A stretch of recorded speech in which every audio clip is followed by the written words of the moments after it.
From Kansas State University, this is Agriculture Today. Eric Atkinson with you, and here's today's lineup. From the IGP Institute here at K-State, Guy Allen will offer his monthly take on the state of U.S. grain exports, based in part on the USDA's latest World Grain Supply and Demand Report. Guy will talk about why wheat exports just can't seem to get untracked, and he'll point to the weakening of the U.S. dollar as a possible trigger for improved export sales overall. Then, from the Washburn University School of Law, Roger McEowen concludes his review of the top 10 agricultural law developments in 2021, including the top 2 items, which he says will carry over and could loom large in 2022 as well. And K-State's Gus van Der Hoeven stands by with another Stop, Look, and Listen. All that on Agriculture Today.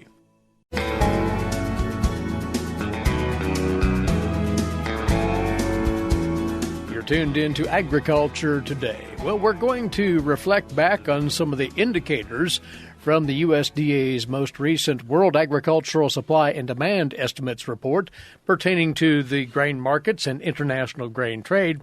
We invite by every month from the IGP Institute here at K-State, the senior economist with that institute, Guy Allen, who is a keen observer of all things international grain trade, and he shares his thoughts with us here. The report last week, no real stem winders as far as unexpected numbers, but there were some indicators of note here, right? No real big surprises in there, just sort of confirmation of a few things. Along with the World Agriculture Supply Demand Estimates, the WASDE was also the quarterly stocks report. And that stocks report's real important because it sort of confirms where we're running. Is that gas tank half full or half empty? No big surprises there. The numbers were sort of within the range. Within wheat, it was probably more on the bearish side of things. I wouldn't say corn and soybeans were supportive at all, but they were sort of confirmed where we're at as we sort of come to this first quarter of the marketing year. For a very big crop, thing that sort of echoes across all these numbers is we're having record world production across most commodities as well as record consumption. That's helping anticipate and facilitate record global trade a bit. Well, let's break it down grain by grain here and look at wheat, where we've been discussing for some time the struggles in moving U.S. wheat on the export market. Wheat was, as I said, the most disappointing numbers from a grower perspective. World production was increased slightly, just 0.7 million metric tons in December. It's still at record levels. We're having good crops a lot of places around the world. At the moment, I'll highlight Australia. They're just finishing up record harvest of about 34 million metric tons of wheat. Steady from a month ago, and that follows a record crop, previous record crop that they had last year. Now, this year's been plagued with a bit of adverse weather through the harvest season, and I was talking to some acquaintances in Australia just over the weekend, and they're still struggling to get the crop out because it's been wet. It's been downgraded, although keep in mind there's Australia's domestic market is they don't produce much corn down there, so it's a wheat-based feed ration, and most of that wheat will find itself into domestic feed channels, so it'll definitely find a home. On top of that, Australia's exports were tripled from a year ago for the month of November and remaining strong for December as they're continuing to move that record crop into the marketplace, particularly into those higher-priced markets of Southeast Asia, and the Middle East there. How about the Black Sea region, then? What are you reading there? Well, Russia number was unchanged this month, 75.5 million metric tons. That's a big number. Their exports were reduced by 1 million tons to 35 million metric tons for this current marketing year. Likewise, Ukraine was left unchanged at 33 million metric tons, with their exports at 25.5 million metric tons. I guess the key thing I'm watching about this Black Sea area is we're all aware Russia's massed some troops on the border of the Ukraine. Will there be some military action in that area? Kazakhstan, Russia has put troops in there. Kazakhstan's one of the top 10 wheat producers and does export a bit of wheat, particularly into that Middle East Turkey's a big demand. So just keeping a pretty close eye on that geopolitical situation that we're seeing in that Black Sea region and its potential to maybe disrupt the export trade flows. Also noting on that is also China. They're the world's largest wheat producer, unchanged about 137 million metric tons.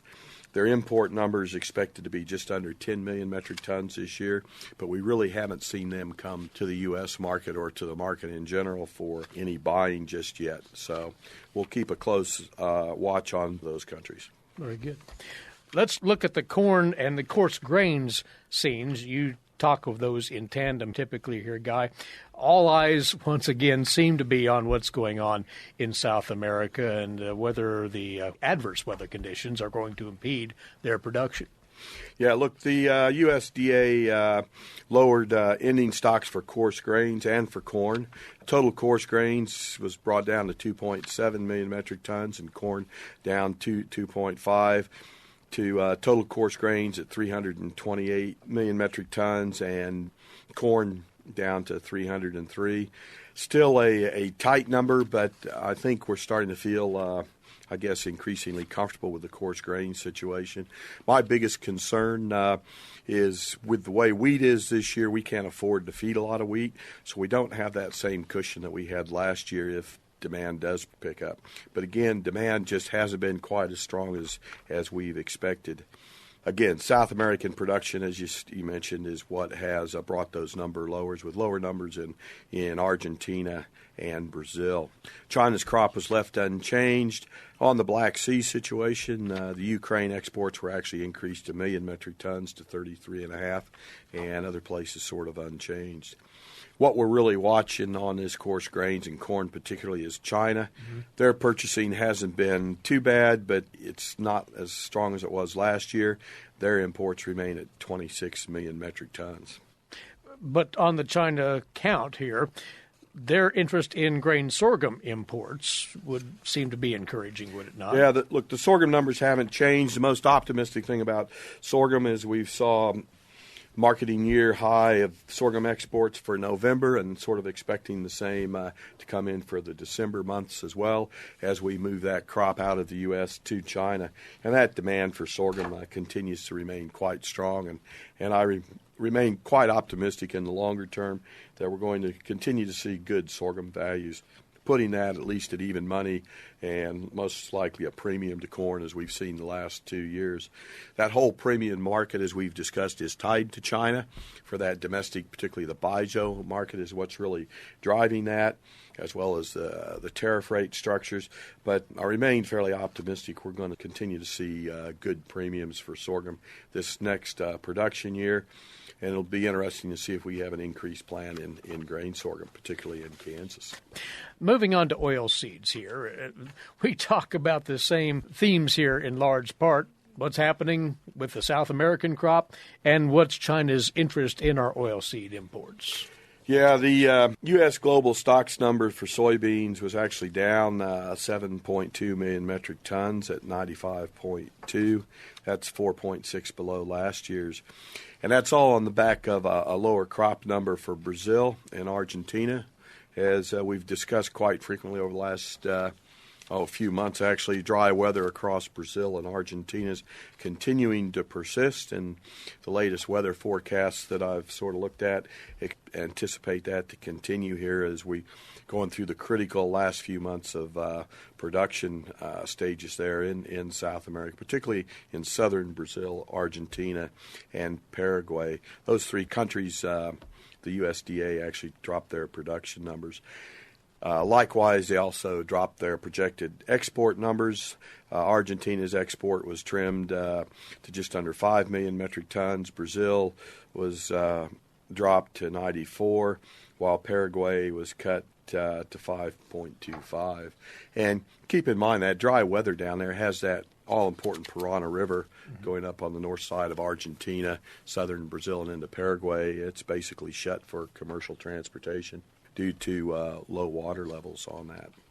And demand-wise, is China going to be as aggressive as it has been? You say their import interest is waning a bit.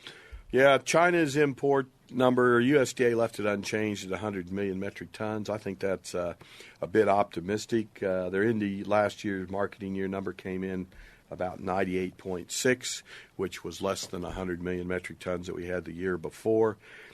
We really haven't seen them into the market in an aggressive way that we've needed.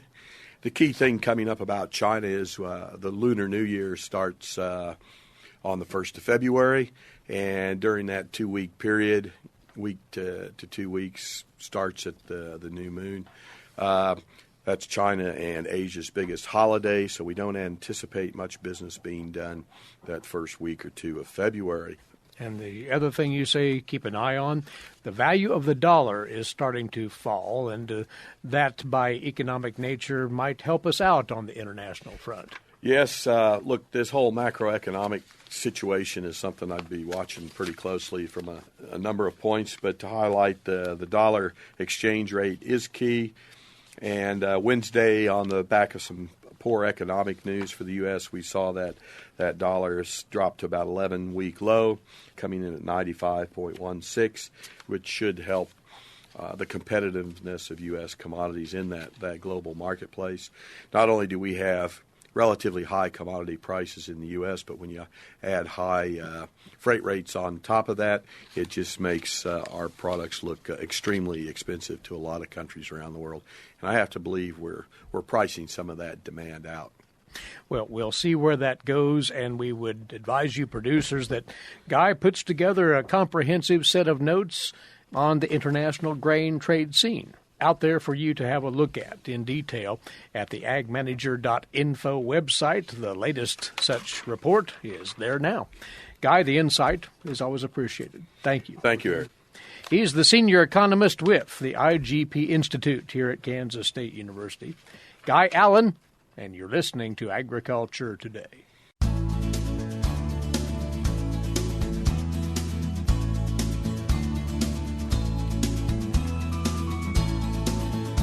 We're back now on this Agriculture Today, as is Professor of Agricultural Law and Taxation at the Washburn University School of Law, Roger McEowen.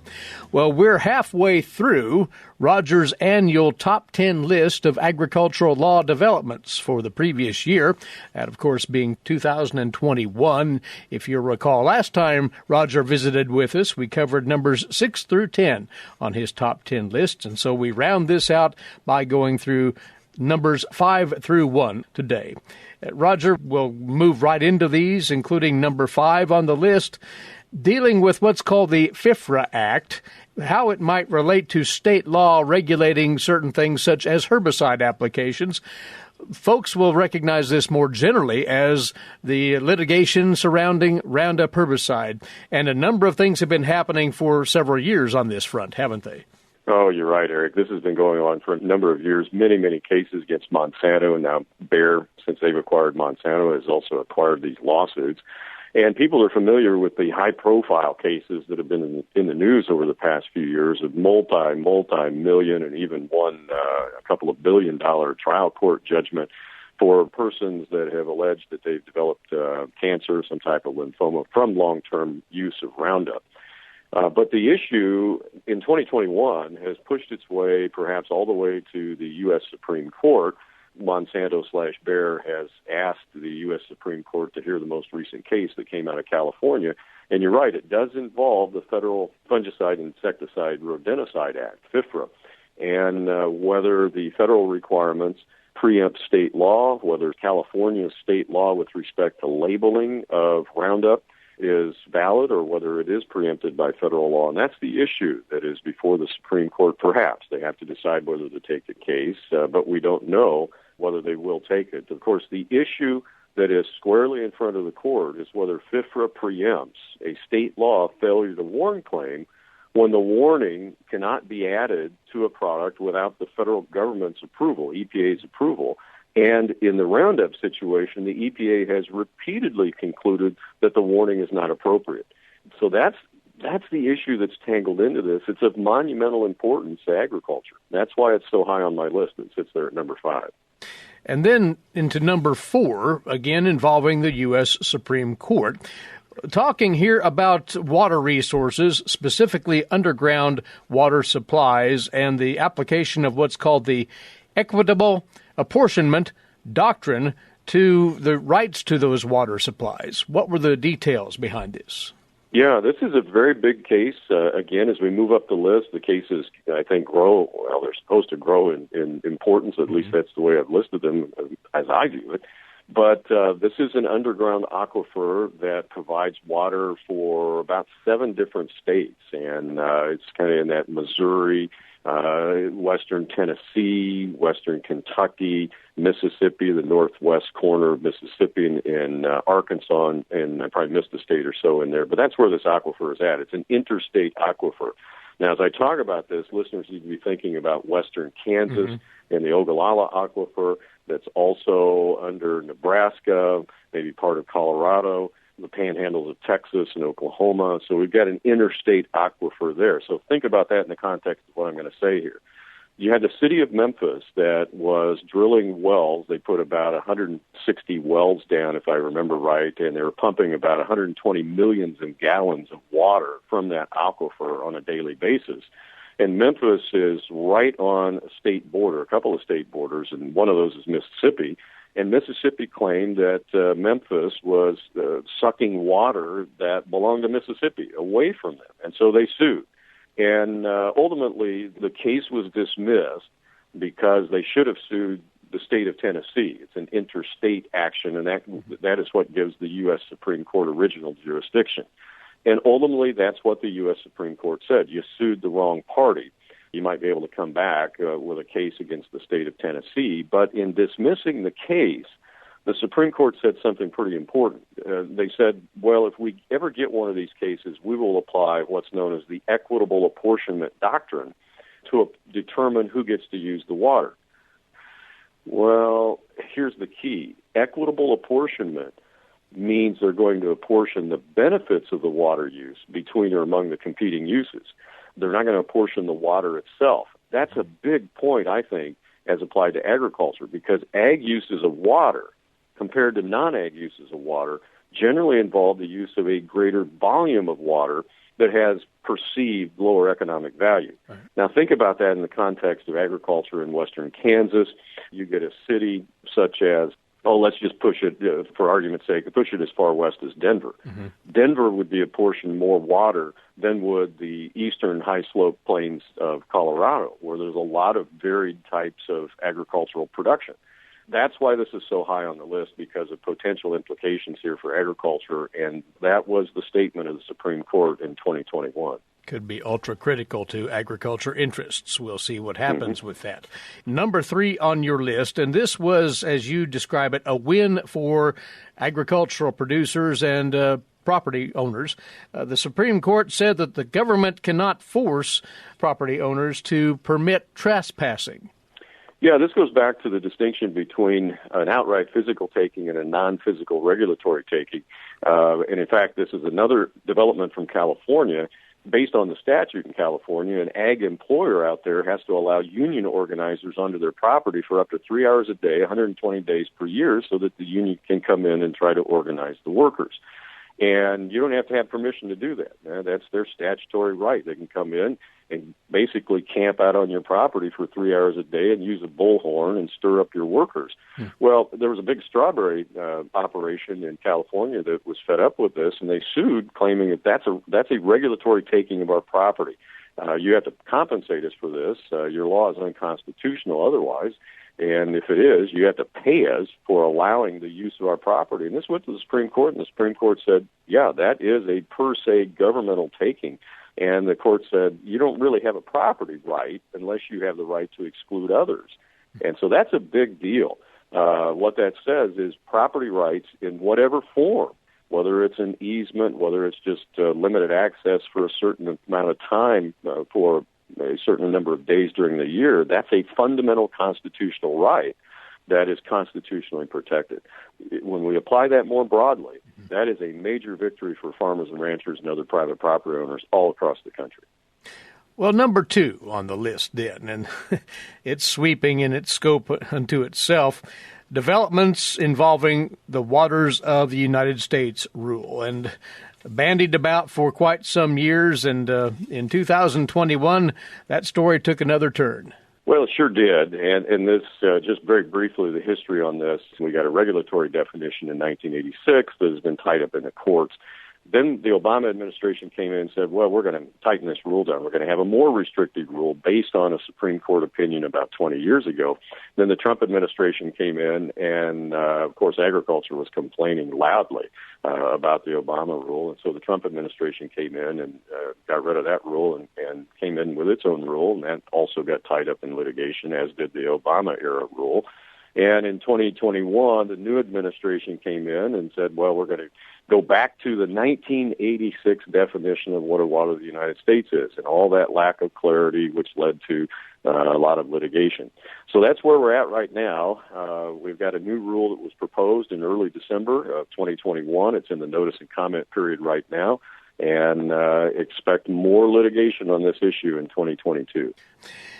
And number one on your list, the Build Back Better plan that has been pushed by the current administration. It did not become law in 2021. It may resurface, but for now it's on the shelf, and that had repercussions for agriculture. Yeah, Eric, I would have had this as the number one development had it passed. It did not pass, and I think that's still a big development. It blew into bits. I think agriculture dodged a big bullet, as well as many, many taxpayers. There was a version that passed the House in late November. There were a lot of things that were originally proposed that got stripped out of the House bill before it was passed. So it was a lot better than it was originally proposed. But still, it would have had a number of things that would have been bad for agriculture. A big one would have affected a lot of our farming operations that are structured as S corporations and partnerships. That one didn't, of course, with the bill not passing. That tax increase there didn't make it through, and some other significant changes to planning for the structure of ag businesses would have been enacted had that bill passed. Now, that's not to say pieces of this may get enacted in 2022, and we're just going to have to watch. And watch very closely as that might be reconstituted and see what it might hold for agriculture interests. Those are the top 5 of Roger's top 10 agricultural law and taxation developments in 2021, referring you once again to the blog that he maintains on his website that has a complete and detailed rundown on each of the top 10 and their significance to agricultural interests. Go to washburnlaw.edu/WALTR for a look at all of that. And Roger, 2022 portends to have still more to discuss, and we'll do it with you on a regular basis right here. Thanks for the review of these important matters with us. Thank you, Eric. Roger McEowen, Professor of Agricultural Law and Taxation, Washburn University School of Law. We'll be back on Agriculture Today.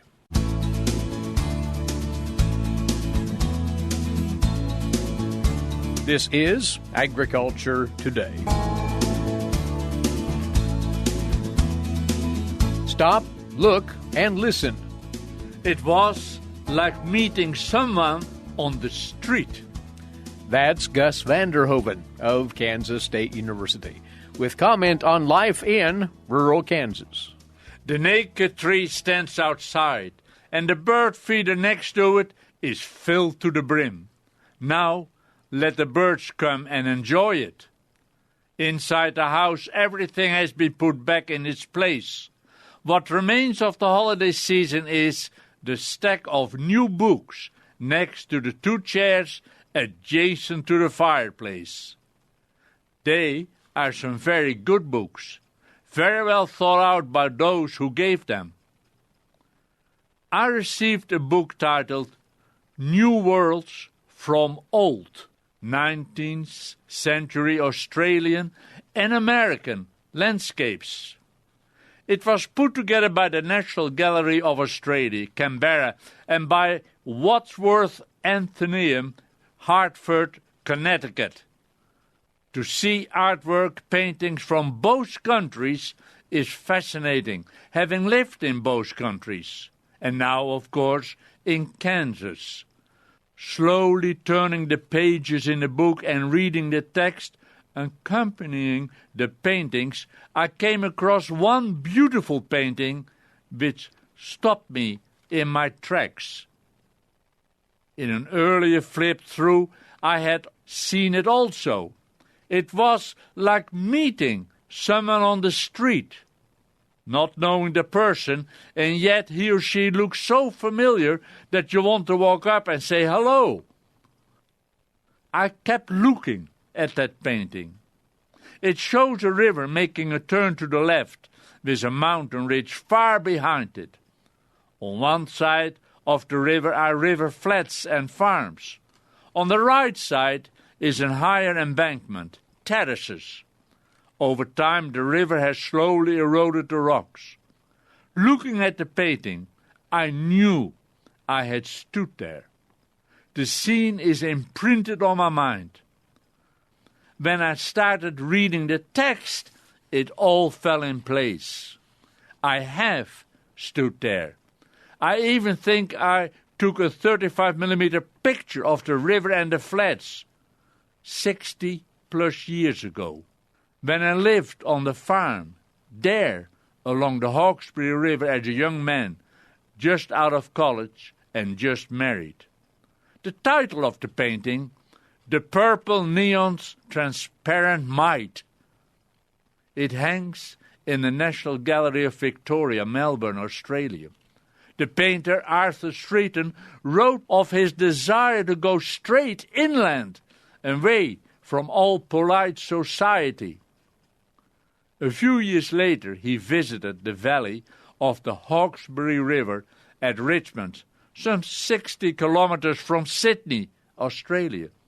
Close by, along the terrace, is a small community of Ebenezer. It lays on the bank of the Hawkesbury River, population around 1,000. It was settled in 1803. That is where their boat ran aground on a sandbank. Same story for Manhattan, Kansas. The boat of those settlers also ran aground. Looking at the painting, I can nearly pinpoint in the far distance where the farm was. It was a dairy farm with highly improved pasture. I pumped water from out of the river to irrigate. The painting has been painted from the high escarpment, which is why so much of the landscape is shown. In the distance are the Blue Mountains. The same would be from a high bank of the Kansas River, except no mountains. Gus van Der Hoeven of Kansas State University with his weekly commentary on life in rural Kansas. That's our time for today. Thanks for tuning in. Eric Atkinson for Agriculture Today over the K-State Radio Network.